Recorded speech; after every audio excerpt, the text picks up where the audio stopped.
Assalamu alaikum. Have you ever thought why you are not at peace? You are always trying to run after money. By the way, you are not alone. I was used to the same thing. We all have the same problem in different phases of our life.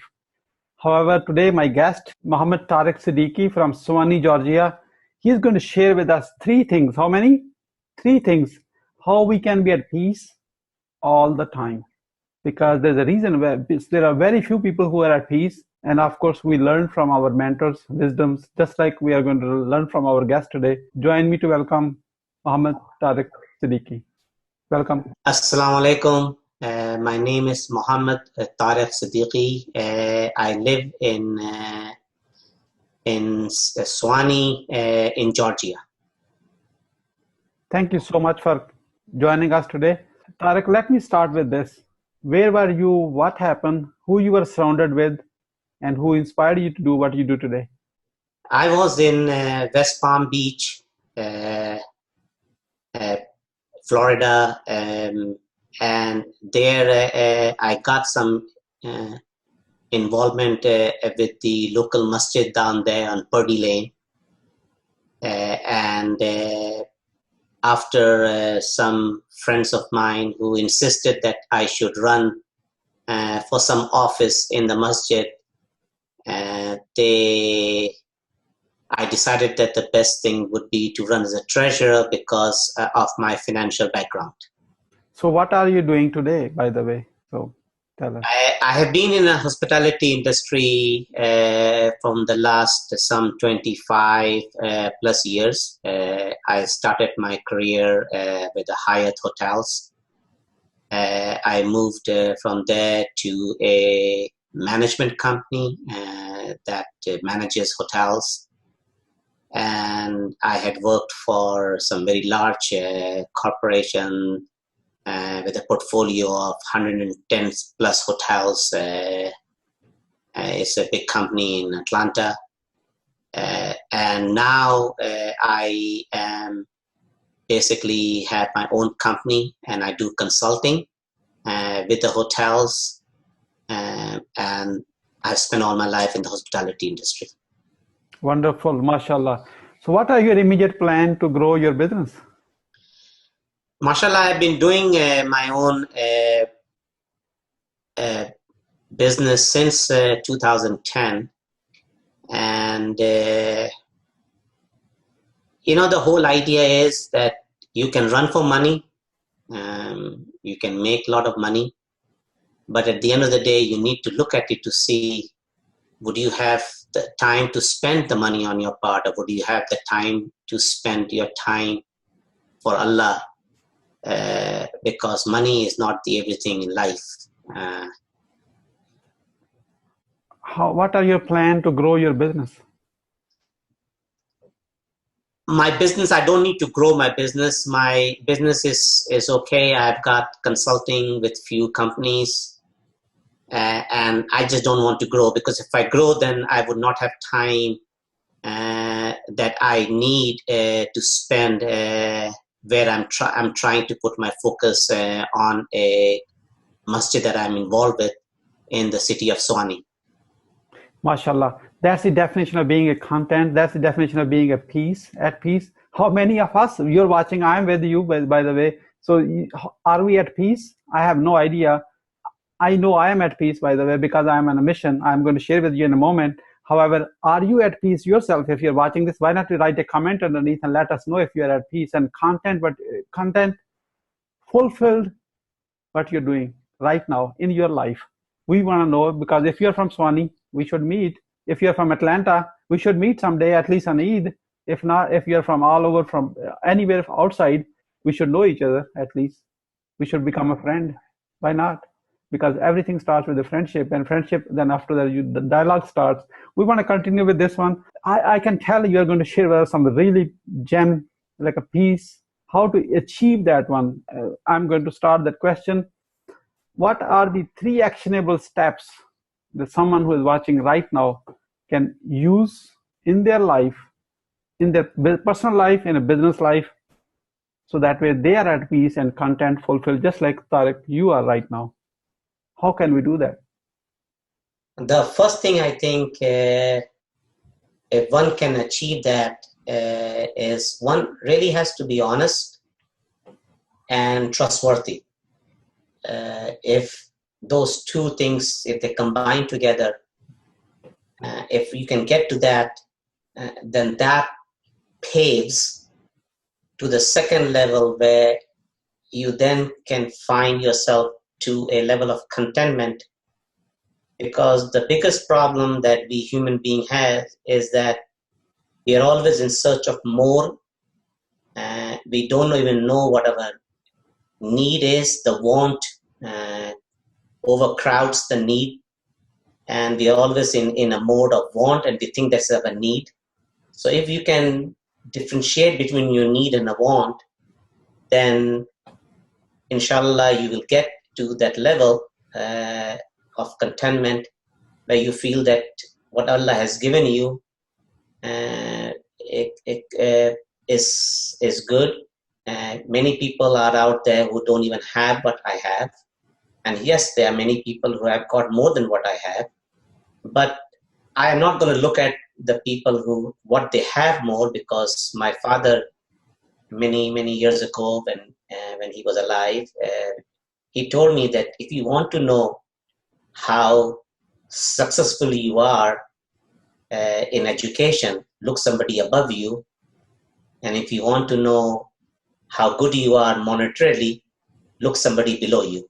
Very well said. Very well said. That's like a wisdom, in fact. So that's the wisdom. Tarique is living his life. I probably have a little bit different wisdom. What is your wisdom? You are living your life. Why not let's just exchange our wisdoms here. So what wisdom you are following on that one? So let's continue with the third one. Coming back to the trust, that was the first one. It reminds me that my father one time told me that, son, a trust is a piece of a fragile glass. Once you break it, it cannot be put in its lifetime. And I think with that words that rings in my ears, I've always kept that on the forefront, and I worked around making sure that the trust that has been given to me in my professional life, even in my daily life, and even in the community, I kept that as a pivot, because I feel that that is the groundwork that you put for yourself to move forward, to be a successful individual in this world. Wonderful, wonderful. What's the third one? The third one, I think, now what I see myself is giving back. You don't have to give back to the society or to the community always in money. You can give your time. You can give your knowledge. I think my goal is that I've spent a successful life by the grace of Allah. And now, I want to give some time towards the community. And therefore, I am involved with this project, which we started about 8 years ago. And may Allah make easy on me. Ameen. Ameen. See, that's a great principles you are living on. And in fact, if we can adapt those principles, our life will be peace and the whole world will be at peace, by the way. Giving back is so important because you're leaving impact for the next generation and next generation and next generation. If our grandfathers and our fathers have not given back to us, we would not be in that position. We will be in a very different position altogether. One of my mentors, his name is Nido Abdo. He said to live a life, you need 3 types of accounts. The first one is called living account, where you pay daily expenses like bills and everything else and put food on the table. The second type is called saving account, where you're going to save money for kids' education and wealth and for future security, quote unquote.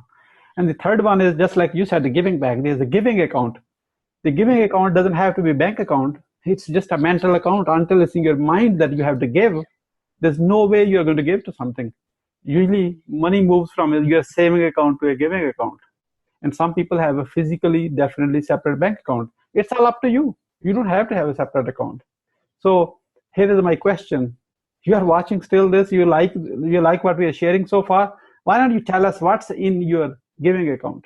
I need to know the balance in your giving account. You know why? Because I'm going to ask you in a moment. We need your help. We are on a mission. So that leaves us to one next question is, I'm going to ask you one surprising yes question. Yes question really mean I need a permission to ask you a question where the only possible answer is yes. So here is my question. Do I have a permission to ask you a yes question where you can only give yes, there's no other option? I think knowing you for for some time, I think you'll ask a reasonable question. So yeah, you can go ahead and ask me, and I hope the answer would be yes. Okay, that's called shy yes. You still put some hope and something. I need a sure yes. So that's it. All right, you got a yes. Okay, thank you. That made my day. Otherwise, I may have to stop my interview right now because I can't continue with the same energy anymore. Thank you so much. Here is my question. As you may already know, I am the founder of Pakistani Social Entrepreneurship Academy. That's a project of Al Sharif Foundation. We are on a mission to train over 1 million entrepreneurs in the next 1 year. So that way they can support themselves and support their families. We are not giving them a fish. We are teaching them how to fish for life. And all the training is being done by American instructors. And of course, I'm like a co-instructor with that too, to help the facilitation of the language barriers if there's any. We are not giving them any money. It's only one student sponsorship is only $100. And thank you so much for saying yes. That means I have your support. That means I have the sponsorship from you. I don't need to know the amount. That's irrelevant. I just need the people who want to support. So if you're watching this right now, can you afford $100 to sponsor one child? Who are those child? They could be from a college student.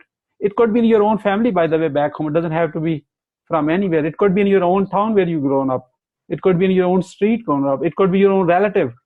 You tell us that they apply here. Once they go through the application, we accept them based on the criteria established by the charity. And then you can sponsor your own cousins or anyone extended family. By the way, whole Pakistan is extended family. If you look at that way, we all are Pakistani. We want to support at least 1 million people, and 1 million families will be generating money. And what we're teaching them, by the way, you probably want to know what we're teaching them. Is something good or something bad? It's really, of course, I'm in a giving back mode. In fact, I want to read. That's my mission, to really work 100% of the time on this one. We are going to teach them. They know how to read English. They know how to write English. They may not know how to speak English, which is okay. And plus they have some kind of computer knowledge. If mostly people in Pakistan use Facebook, they know computer something. That's why they're using Facebook. Or they may know how to make a logo or website, there's so many 80 different categories. They can make a $5 a day, $100 a month, $200 a month. I know people from using those little small skills, they are making $10,000 a month. How do I know? I'm in this business for a long time. So we are on this mission. Please join us to support us on this. When you're watching interview, there's a link where you can actually support. Just click on the link, pay by PayPal, credit card, bank wire, ACH payment, or you want to deposit directly into the bank account, doesn't matter. Or if you have somebody in Pakistan who want to directly deposit into the charity account in Pakistan locally, that's fine too. We are registered in Pakistan and also registered in the US as a tax exempt 501c3 charity. So that way, whatever you're giving us, that's going to a charity. For every $100, we are training one student. So that way you're transparently 100%. You can also ask us if you want to. It's all up to you that, I need to know who is being trained by my money. We can connect that person to Facebook friend and LinkedIn and Twitter, wherever, and also their cell phone number. You can ask them anytime whether getting us involved. What's the quality? Are you really getting good training? Are you making money? Just imagine that. We are giving you 100% transparent access to that person directly. They are educated student, of course. Many are MBAs, by the way, no jobs. That's it. And now we can help them, teach them how to make money. We are the experts of, I'm a group of so many people. I'm just a spokesperson, if you look at that way. We know if you have the skills, we know we can teach you how to make money using those skills. We are not teaching new skills, by the way. We're teaching them how to monetize those skills and make money with that one. That's the only thing we are doing. We are partnering with so many training institutes and universities in Pakistan, and I interviewed a lot of people. And I'm on a mission. Someday I interview 5, 6, 10 people. And because of the time difference in Pakistan, sometime a whole night I'm interviewing people. Interview after interview, interview after interview. Why? Because I'm on a mission to complete that. It's all about giving back. Thank you so much for watching all this. Let's go back to our guest, Mohammad Tarique Saab. Tell us, someone who's watching right now, how they can support you. We are currently building a masjid in Suwanee. We purchased that land. It's at 4.34 acre land. We started the civil work. The civil work is almost finished. Inshallah, we are working on the plans right now, the building plans, and we hope to start the building within 2 to 3 months, because it's going to take about 2 months for the permit to go through the city and get approved. And then we definitely need a big chunk of money to build a masjid here. That masjid is not only going to be just a place where you're going to say your prayers. Of course, masjid is meant for saying prayers, but it will also serves as a community center, because that's what we need in US, a place where we can come and spend our evenings there, especially our youth. We are making a gymnasium too, inshallah, after we get the building of the masjid first done. And we definitely need some money. So if you have something to spare in the name of Allah, then you can go to our website. It's GIC, Gunit Islamic Circle Inc. Or you can look at www.swaneemasjid.org, and the site will lead you to the click button where you can donate money. And if you come down in this city and happen to visit us, please let us know, and we will welcome you with our open arms, and we will show you our grand project, inshallah, that will be soon completed with the help of Allah and with the support of the local community members. Thank you so much. I'm sure the generous people will get the message, and definitely they will support. Just to let you know, if I'm also from Suwanee, in fact, at least I try to see Tarique Bhai on every Friday. At least we join on Friday prayers, together. So that's the same. I place to the same goal. So what masjid he is mentioning, I will be going to the same place, inshallah, to actually say prayers. That's my local community thing. So of course I support myself, and I want you to support on that cause too. So thank you so much, Mohammad Tarique Siddiqui, for sharing your wisdom with us today on the behalf of Pakistani Social Entrepreneurship Academy, a project of Al Sharif Foundation and its entire community. We appreciate you. This is Mohammad Siddique. Wish you good luck, good sales, and I do hope our path across again on the next interview with another amazing guest. Until then, Allah Hafiz.